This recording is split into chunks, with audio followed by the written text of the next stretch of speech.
This is an ad from BetterHelp Online Therapy. We always hear about the red flags to avoid in relationships, but it's just as important to focus on the green flags. If you're not quite sure what they look like, therapy can help you identify those qualities so you can embody the green flag energy and find it in others. BetterHelp offers therapy 100% online, and sign-up only takes a few minutes. Visit BetterHelp.com today to get 10% off your first month. That's BetterHelp, HELP.com. Today on CityCast DC. With the Trump administration overhauling the federal workforce, a lot of people in the area are understandably wondering what all this chaos means for DC's housing market. Whether you own, rent, or are thinking of buying a place in the area down the line, Business Journal's Michael Neibauer has some answers for you about what all this uncertainty means for DC's real estate market. Today's Tuesday, February 18th. I'm Bridget Todd, and here's what DC is talking about.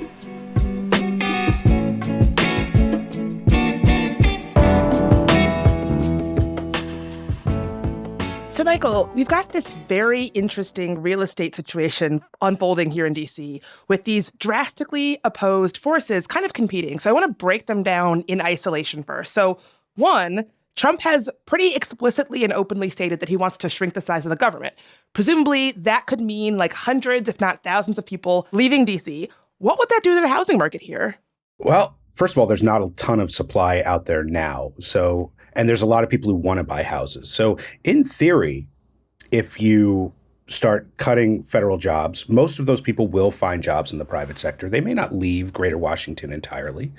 The real estate market is strange because we've been focused so much on the super high-end luxury market where Trump's cabinet secretaries are spending $10, $15, $20 million. You almost forget that there's a market for $600,000, $700,000, $800,000 homes, which for most of the country is still crazy. It's still a lot very expensive. But for this area, it's not that bad. And there just aren't that many homes out there that are for sale.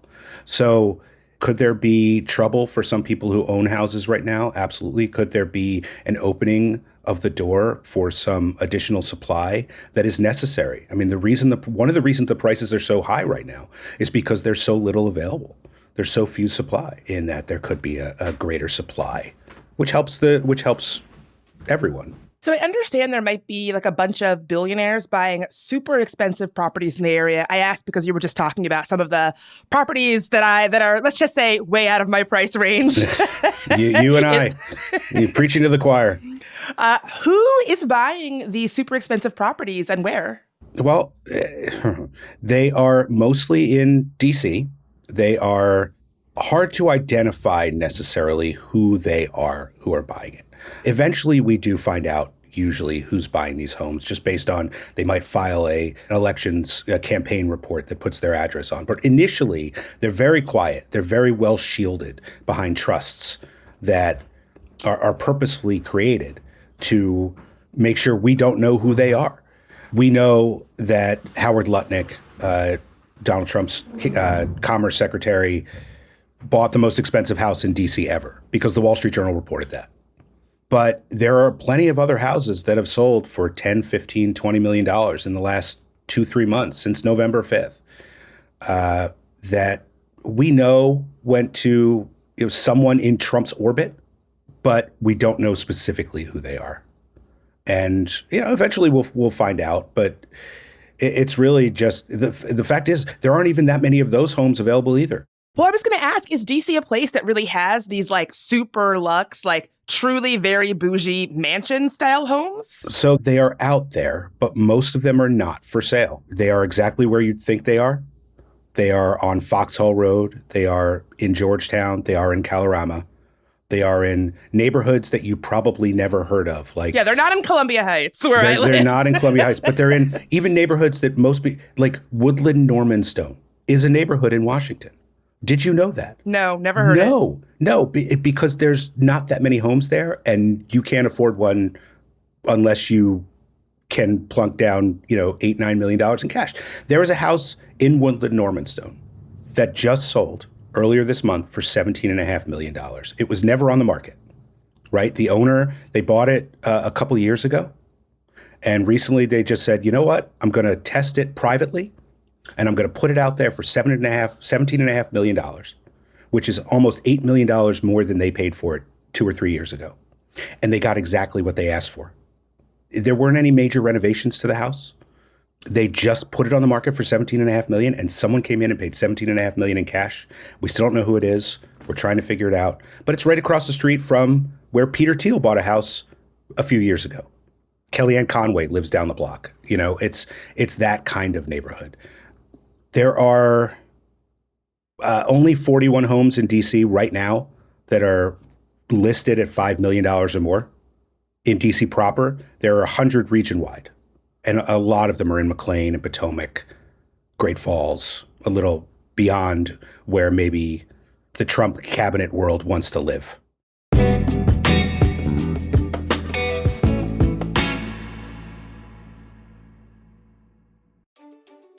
In times like these, times that feel kind of dark, I constantly find myself leaning into art and history for inspiration.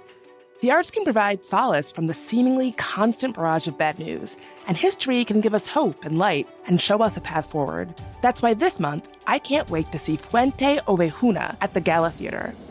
Fuente Ovejuna tells the story of a town where women lead an uprising against a tyrant, taking up arms and confronting the authorities. It's one of Spain's most famous plays by the legendary Lope de Vega, and it's headed at Gala by award-winning director Jose Luis Arellano.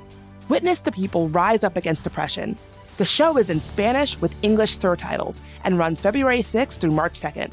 Get more information and tickets at galatheater.org. That's galatheater.org. Okay, so have you ever wished that you could witness a Mario Kart race in real life? Hear me out. You're in an underground parking garage full of cyclists in ridiculous costumes, speeding around tight corners and racing toward the finish line. There's even a pop-up bar and food from DC's best local vendors. The best part? It's free to watch. Yes, this dream can be a reality. It's all happening at the Garage Racing National Championships, returning to National Landing on Saturday, February 22nd. What started as a quirky garage race in 2012 has since grown into a national competition, drawing riders and spectators from across the country. And bikers can still register, or just come for the experience, because honestly, where else are you going to see something like this? The Garage Racing National Championships are going down from 11 a.m. to 7 p.m. on Saturday, February 22nd. It's easily accessible from the Crystal City Metro stop in Arlington's National Landing. Again, it is free for spectators, but RSVPs are encouraged at nationallanding.org/racing. And I'll see you underground. What sort of promises have you made to yourself this year? Maybe get in better shape or eat healthier, save more money, travel somewhere new. What about discovering a new culture by learning a new language?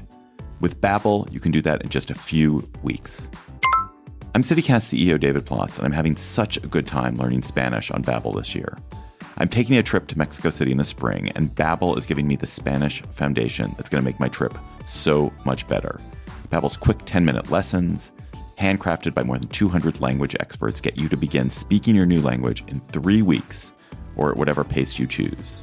And because conversing is the key to really understanding each other in a new language, Babbel is designed using practical, real-world conversations. And one way they do that is with their own podcasts. I'm a podcast listener. I'm guessing since you're listening to this podcast, you are too. And I have been getting ready for my Mexico City trip by listening to Babbel's conversational podcasts. There's a short conversation you listen to, then an instructor talks you through what happened, and then you listen again, and then you catch everything when you listen that second time. There's also a great read-along transcript, too, which I love. The one I did today was with Maria and Carmela, trying to make dinner plans, but Carmela is so busy. She's way too busy with work and yoga, but finally they agreed on brunch on Saturday. Studies from Yale, Michigan State, and other universities continue to prove that Babbel works. One study found that using Babbel for 15 hours is equivalent to a full semester at college. So let's get more of you talking in a new language. Babbel is gifting CityCast listeners 60% off subscriptions at babbel.com/CityCast. Get up to 60% off at babbel.com/CityCast. Spelled BABBEL.com/CityCast. Babbel.com/CityCast. Rules and restrictions may apply.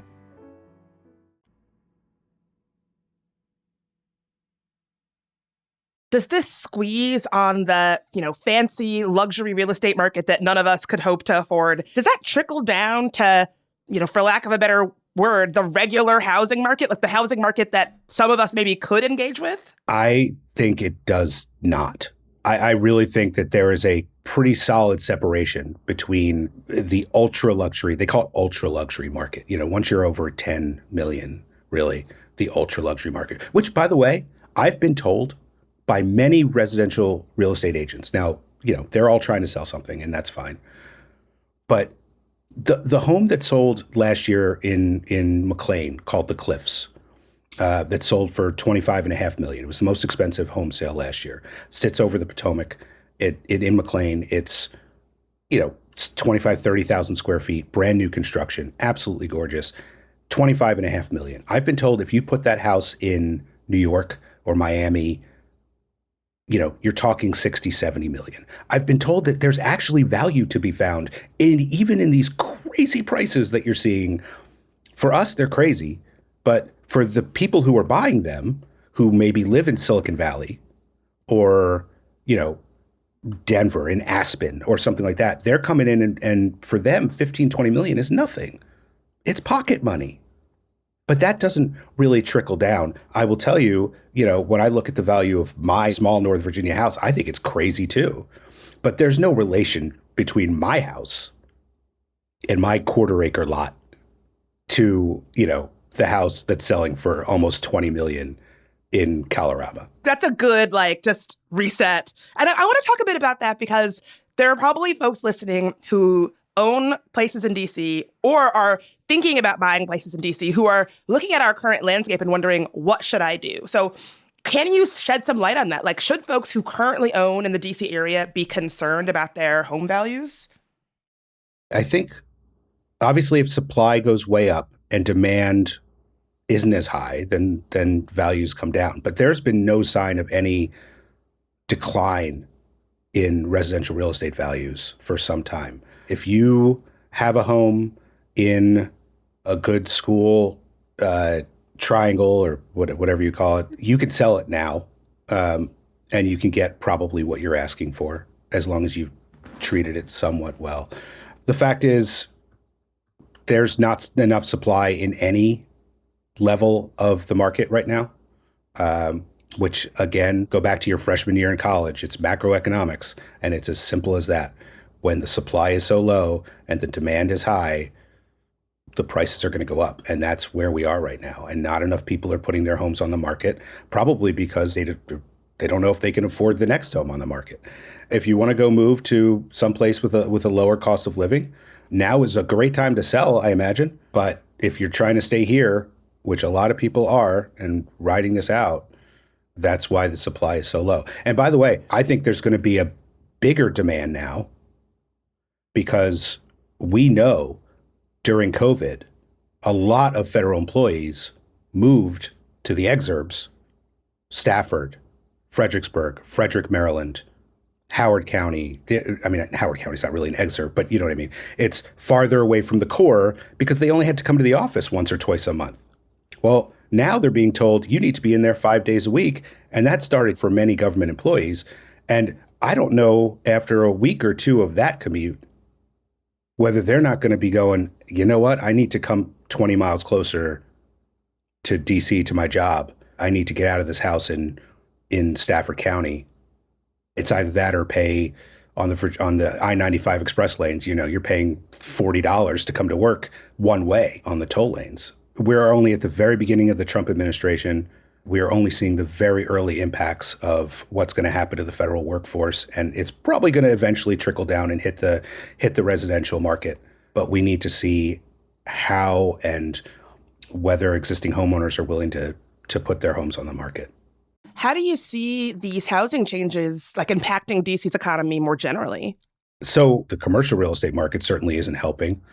We're still very much in the doldrums. In terms of what DC gets out of homes are the taxes that are charged, the residential real estate taxes. And those are strong. Those continue to rise.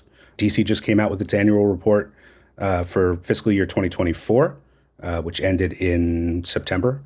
And once again, residential real estate tax revenue went up and commercial real estate tax revenue went down. Those assessments need to keep going up and those sales need to keep happening in order for DC's economy to remain strong and to avoid another massive deficit like DC faced last year. Look, the residential market we saw in 2007, 2008, when that thing tanks, it tanks everything. So we're not there. DC's residential economy is still strong. In fact, it's the strongest of the real estate market right now. You know, I went into this conversation thinking that I might be in a good place as somebody who rents. Like, oh, you know, with all this uncertainty being a renter, like maybe that's going to be good for me. But now I'm thinking I actually don't know. Like the housing market, as you said, it doesn't show any signs of really changing. And the people who bought it, that still was probably a good decision. And you know, things are not showing signs of that they're going to flip. And it's like, oh, now it's good to be a renter because who knows? Well, it's good to be a renter. I mean, it's good to have shelter. I love being out. Right. Like, I love having shelter. There was a study that just came out that said, you know, the vast majority of Gen Z have very little hope of, you know, they don't see themselves being able to buy a house. And that's sad, but apartments are still being built. I think there's a lot of demand for that as well. And of course, DC is putting a lot of effort into generating more apartments, more for rent product, especially downtown. You know, we're seeing a lot of office buildings that, you know, that's what's dragging down the DC economy. We're seeing some of those being converted into apartments. So the opportunity to rent will continue to be strong. There's a house for everyone out there to buy eventually, I think, but it definitely takes time and it definitely will require putting quite a bit down. And unless you just have cash, unless you just have $1 million in cash, plop it down. Sell some stock and plop it down because that's what the rich are doing. Yeah, this is a whole other conversation. But when you hear about how many people are able to just put down large amounts of cash, I hope to be able to buy in DC one day, but it does seem unlikely because, like, who can compete with that? Who can compete with somebody that can just plop down $1 million? Yeah, I mean, look, cash is king. It's been that way for several years now. Everywhere, but especially in the Washington market. Yes, it is very hard to compete with someone who can sell an asset. Unless you're one of the super, super, super wealthy, they don't keep $18 million in cash in a checking account somewhere, right? They call their broker, they sell an asset or two or three, and there's your cash. It's really hard to compete with that. But you'd be surprised, and I don't remember the exact stat, but yes, there are a lot of cash deals. Most people are still getting mortgages. Most people are still in debt to a bank somewhere. You got to keep the two worlds separate because they are so radically different. Bradley Beal's old mansion in Bethesda just hit the market again for the second time in a couple of years. And they won $11 million. And I write about those kind of houses 2 or 3 times a week sometimes. And you just got to keep your world separate from because it's like a universe you just don't understand. And I don't understand it either. And I write about it. I can't wrap my head around it. Well, thank you for giving us a little glimpse into that universe, Michael. I really appreciate you being here. It is my pleasure. Thank you so much for having me.